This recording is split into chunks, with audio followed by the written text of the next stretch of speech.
ముందుకెళ్తున్నాం. సంక్షేమం అభివృద్ధి రెంటిని సమన్వయపరుచుకుంటూ ముందుకు వెళ్తున్నాం.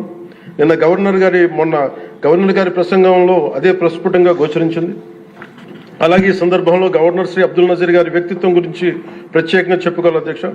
Is a great scholar, legal luminary, a humanist, a devout religious man with a respect for all religions and a great patriot. People of Andhra Pradesh and our NDA government is fortunate for having him as our beloved governor అధ్యక్ష. అలాంటి ఉన్నతమైన వ్యక్తి ముందు ఆ 11 మంది సభ్యులు వారి ప్రసంగ సమయంలో వెల్లోకి వచ్చి రభస చేసిన విధానం చూస్తే నాకు ఒకటే అనిపించింది అధ్యక్ష, హనుమంతుడి ముందు కుప్పి గంతులు వేయడం ఏంటారు.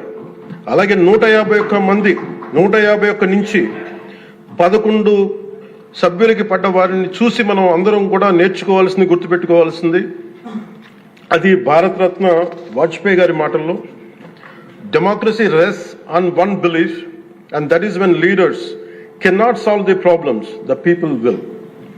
అందుకని ఇది మనం చాలా జాగ్రత్తగా మన భారతరత్న వాజ్పేయి గారి మాటల్ని మనం తీసుకోవాలి అధ్యక్ష. అలాగే under guidance of honourable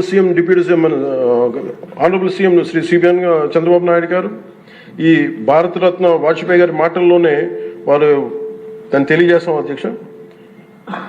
the challenges we are facing ahead, మనకున్న ఛాలెంజెస్ కానీ ఉన్న సమస్యలన్నింటినీ భవిష్యత్ వికసిత్ ఆంధ్రప్రదేశ్ దిశగా ఎలా వెళ్ళాలి అని అనుకుంటే అది వాజ్పేయి గారి మాటలను చెప్తాను అధ్యక్ష.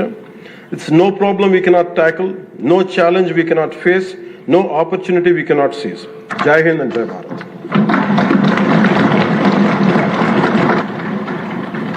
ఇప్పుడు గవర్నర్ గారి ప్రసంగానికి ధన్యవాదములు తెలిపే తీర్మానంపై జరిగే చర్చకు గౌరవ ముఖ్యమంత్రి గారు జవాబు ఇస్తారు.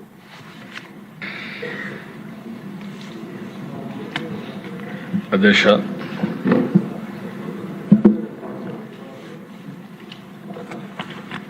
ఈరోజు